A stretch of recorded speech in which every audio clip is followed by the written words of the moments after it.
16 minutos de las 11 de la mañana y seguimos metiéndonos en los temas de agenda del día que te preocupan a vos. La verdadera agenda, como decimos, ¿no? Siempre tratamos de ir por ahí, por lo que le interesa al ciudadano de a pie, al que está del otro lado. La carne es una preocupación para todos y todas porque, bueno, los precios se pudieron desacelerar probablemente, pero no vemos una baja importante en las carnicerías. ¿Qué va a pasar ahora, no? ¿Qué va a pasar a partir de, bueno, esta declaración del sector de la carne que, bueno, llaman al paro nuevamente y demás? ¿Y qué va a pasar en general con la inflación?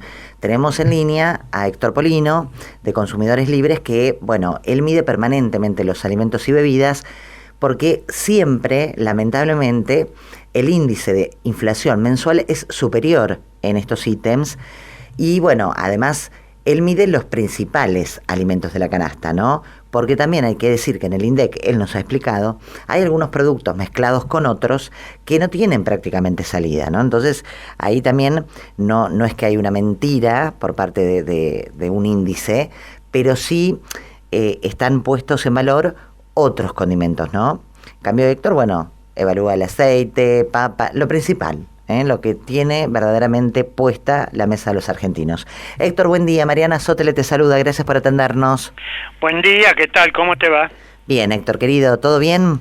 Muy bien, gracias. Bueno, ¿qué nos va a decir la inflación ahora en los próximos, que es inminente, la de agosto, ¿no? Siempre en mes vencido, por supuesto. ¿Va a estar por abajo del 3, Héctor? Es posible, es posible. A Consumidores Libres, el relevamiento de precios de los productos de la canasta básica de alimentos que viene haciendo desde hace 26 años cada 15 días, en el mes de agosto nos dio un aumento del 2,79%. Uh-huh. Y el acumulado 1 de enero, 31 de agosto, 36,77%. Ha habido una pequeña desaceleración en el porcentaje de aumentos de esta canasta de alimentos, porque, por ejemplo, si tomamos el mes de enero de este año, el aumento fue del 4,08%. Febrero subió al 4,39%. Marzo bajó al 4,19%. Abril subió al 4,72%. Mayo 4,49%. Junio ahí bajó 3,91%. Julio bajó un poco 3,38% y agosto bajó otro poco 2,79%. Es decir que disminuciones han habido, uh-huh, pero también hubieron aumentos, y hoy 2,79%, muchísimos países en el mundo en el año no tienen este porcentaje de aumento que nosotros tuvimos tan solo en 31 días. Pero se ha producido, reitero, si tomamos desde enero hasta ahora, ha venido bajando el porcentaje de aumento de precios. Bueno, se va desacelerando, digamos, ¿no? Exactamente. Ahora, es interesante tu medición, Héctor, porque acá hay exclusivamente, porque viste que también, y hay que contarle a la gente, porque a veces no está en el desmenuce del porcentual mensual, que ahí hay muchos factores, ¿no? No está nada más alimentos y bebidas. Bueno, Héctor mide alimentos y bebidas, lo principal, ¿no? Lo que uno lleva a la mesa. Apartado carne, ¿no? Que bueno, es también un componente que estás midiendo permanentemente. La carne, porque viste que está la discusión, también depende de la región, es cierto. En La Plata, no sé, un kilo de asado, ponele, lo podés conseguir a 800 mangos o a 600. Hay una variación también importante entre una carnicería, un mostrador y otro. Pero viste que la discusión, y hay confusión, la gente dice, che, aumentó, se desaceleró, si no se hubiesen tomado esas medidas se hubiese ido más por las nubes. ¿Qué pasó hasta ahora con la carne? Bueno, en primer lugar tengo que decirte que con respecto a la carne, y al igual que el resto de los productos, hay una enorme dispersión de precios. Sí. En el mismo barrio, en la misma manzana, dos comercios distintos, el mismo producto, la misma marca, la misma categoría, tiene precios diferentes. Por eso es que Consumidores Libres siempre viene relevando los mismos productos, las mismas marcas, claro, las mismas categorías, y siempre en los mismos locales, en los mismos supermercados, en los mismos negocios, para que la comparación tenga algún sentido. Con respecto a la carne vacuna, también se ha producido una desaceleración en el proceso de aumentos de precios. Aumentos continúan habiendo, pero en menor porcentaje que los que hubieron en los meses anteriores. Por ejemplo, de los 4 cortes de carne vacuna que Consumidores Libres viene relevando, bola de lomo, asado, paleta y carne picada común, en el mes de enero de este año el aumento fue muy importante, 6,05%, tan solo en un mes. En febrero bajó al 4,82%. En marzo bajó al 4,18%. En abril volvió a subir, 6,02%. En mayo se mantuvo en 6,06%. En junio bajó algo, bastante, 4,29% de aumento. En julio el aumento fue 3,77%, un poco menor, y en agosto bajó a 2,97% de aumento. El más bajo de todos los índices. El más bajo, es decir, que ha habido una desaceleración en el proceso de aumento. Claro, pero el no hubo una rebaja en el precio, como algunos de manera confusa señalan. Los precios no bajaron. Lo que bajó fue el porcentaje de aumento que se venía registrando en los meses anteriores. Pero aumento hubo en agosto del 2,97%, casi de un 3%. Claro, no, y además estoy haciendo... Primero, están muy buenos los 4 cortes porque son los 4 caballitos de batalla, ¿no? De una familia, la carne picada, el asado, bola de lomo y paleta, ¿no? Exacto. Bien, ahora, si sumamos el acumulado, es impresionante, Héctor.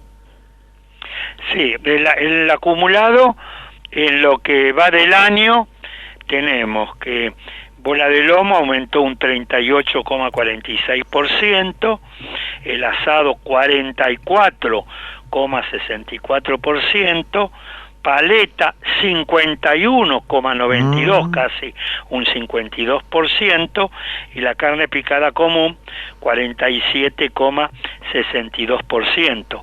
Y estos importantes aumentos se produjeron a pesar de las medidas que adoptó el gobierno nacional.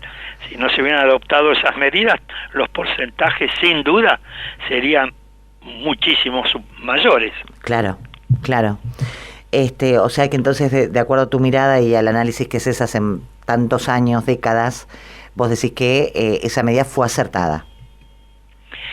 Mira, a mi juicio hay que desacoplar los precios del mercado interno del mercado internacional. Ese es el problema fundamental. No puede ser que, como el 50% aproximadamente de la carne vacuna que se produce en la Argentina se exporta, luego los valores internacionales que se coloca ese 50%, sea en China, en Alemania, en Estados Unidos de Norteamérica, en Israel, en los Países Bajos, etcétera, ese valor luego incida en el precio del 50% restante que se vende en el mercado interno, porque en el mercado interno el precio de la carne tiene que estar en relación al costo de producción, a ganancias razonables que tienen que tener los distintos eslabones de la cadena, y además a la capacidad de compra el sueldo, claro, la inmensa mayoría de los consumidores argentinos. El consumidor argentino no percibe su salario en dólares como lo percibe el consumidor en Alemania, en Estados Unidos, en Israel o en otros países. Entonces, el precio de la carne vacuna en el mercado interno tiene que ser razonable en función de la capacidad de pago que tiene el consumidor argentino. Si no se produce este fenómeno, vos fijate, 10 años atrás, por ejemplo, Sí. en la Argentina se consumía promedio por persona y por año 75 kilos de carne vacuna. 75. Sí. Hoy, de acuerdo a datos de la Cámara Empresaria del sector, se consume promedio por persona y por año 42 kilos y medio. Ahora, nos hicimos los argentinos veganos. No. Y por eso consumimos menor cantidad de carne. No lo podés pagar. Puede ser que algunos haya, sí. pero el grueso de los consumidores argentinos consumen menos cantidad de carne por año por los aumentos de precios, que no fueron acompañados por los mismos aumentos en los salarios. Entonces se consume menos carne vacuna, se consume menos leche, se consume menos lácteos en general, se consume menos queso, se consume menos frutas y verduras, Tal cual. y en cambio se consumen más polentas y harinas. Y como consecuencia de ese cambio en el consumo, también aumentó en un sector importante de la población de nuestro país el sobrepeso y la obesidad, sobre todo en la niñez.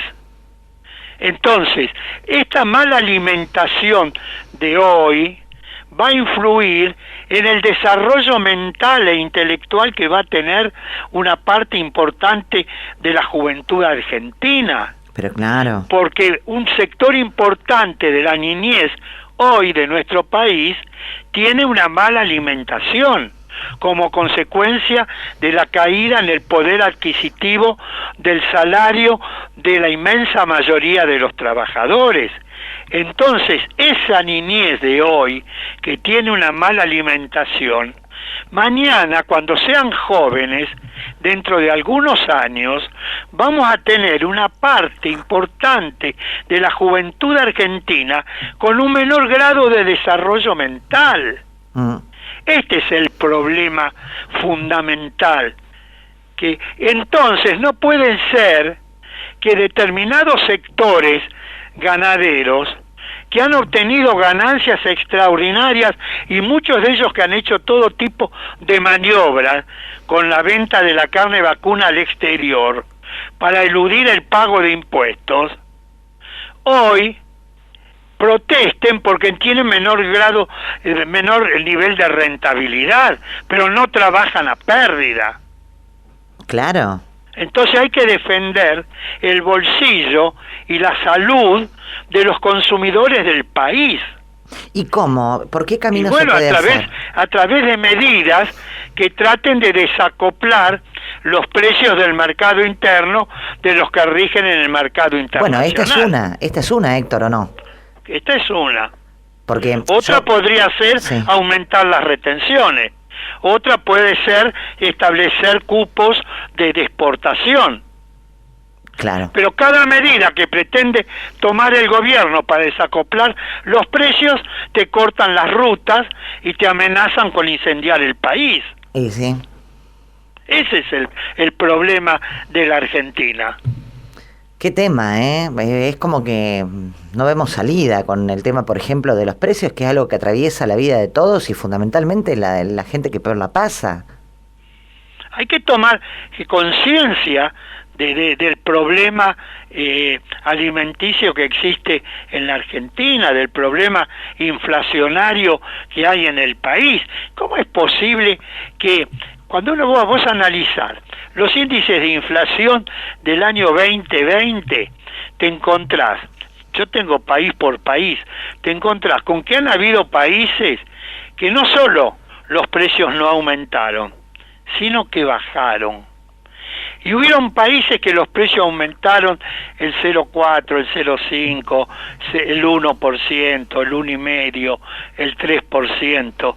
La Argentina en el 2020, 36,1%, cuando lo comparás con el resto de los países del mundo. Y fue mucho menor que el 2019 encima. ¿Cómo? Y mucho menor fue que en el 2019. En el 2019 pasamos el 50%. Claro. Ahora, Héctor, yo tengo una consulta porque vos sos un tipo además que estuviste en roles como diputado, como funcionario hace mucho tiempo atrás, o sea, pasaste por distintos roles. Yo tengo una pregunta, porque sabemos que acá el verdadero poder evidentemente lo están teniendo los formadores de precios, ¿no es cierto? Como vos decís, se toman medidas y te cortan el país. No habría que hacer, porque evidentemente se le quemó el libro a los que estuvieron en el gobierno anterior y a este gobierno no le están encontrando tampoco la vuelta con la inflación, por lo menos, ¿no? ¿No habría que hacer un gran acuerdo nacional político, por ejemplo? ¿No sería distinto si se ponen de acuerdo en una mesa de distintos colores políticos los que tienen que ponerse de acuerdo y tiran el carro para adelante? Porque ninguno de los dos solo pudo. Por supuesto. Acá se hace falta un acuerdo sobre la base de determinadas medidas para frenar esta pandemia, esta doble pandemia que tenemos en la Argentina. Por un lado, claro, una pandemia de carácter sanitaria, el coronavirus, con las distintas variantes que se van presentando, y la otra pandemia que es la inflación. ¿Y sí? Es más, en la Argentina hemos tenido periodos de hiperinflación. Sí. Eso es un problema crónico que tenemos en la República Argentina. Bueno, por eso, ¿qué esperan, no? Entonces hace falta que nos pongamos de acuerdo.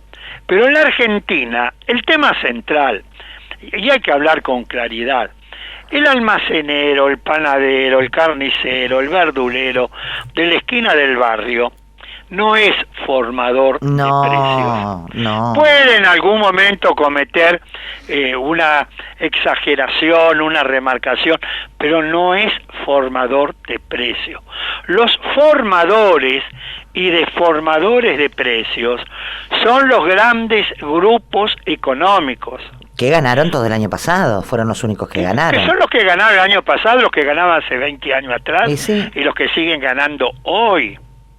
Y son los que financian buena parte, muchas veces, de los gastos escandalosos de las campañas políticas electorales. Entonces después no le podés pedir y luego nada. Cuando llegás al cargo público, cuya campaña electoral fue financiada parcialmente por ese grupo económico, no vas a tomar una medida, o si la medida está tomada no la vas a aplicar, y si la aplicás y no le vas a poner las sanciones que esa medida establece en caso de incumplimiento. Ese también es el problema de la Argentina. Sí. Coincido totalmente. Y no solo en la Argentina hay corrupción política, también hay corrupción económica, y ambas están ligadas, desde la sobrefacturación a la subfacturación en el comercio exterior, la evasión y la ilusión impositiva, el giro de divisas a paraísos fiscales, pagos en negros, coimas, acuerdo entre grandes empresas para ganar licitaciones, etcétera. La corrupción política está íntimamente ligada a la corrupción económica y muchas veces también a la corrupción sindical. Sí, hay una crisis de la dirigencia en general, ¿no? La empresarial, la política, la institución, toda la dirigencia, hay evidentemente una crisis, lamentablemente, ¿no? Porque yo no diría toda. No, toda no. Si ponemos toda, no, incluimos al 100%. No, todo no. Yo diría buena parte, o una parte importante, tanto de la dirigencia política como sindical, como gremial, como económica. No todos, porque siempre hay excepciones, siempre hay excepciones, hay ejemplos de conducta que dignos de ser imitados, de modo que hay una parte importante en este sentido de la corrupción económica, sindical y política en la Argentina.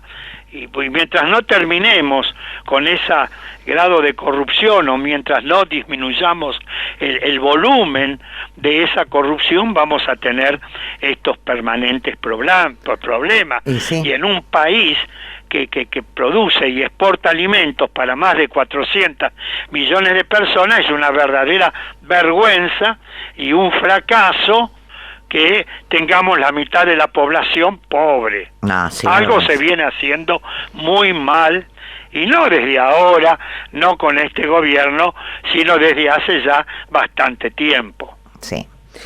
Héctor, querido, me quedé sin tiempo, pero bueno, siempre es muy interesante y un aprendizaje permanente hablar contigo. Te agradecemos mucho y bueno, no va a faltar oportunidad para volver a charlar. Gracias, Héctor.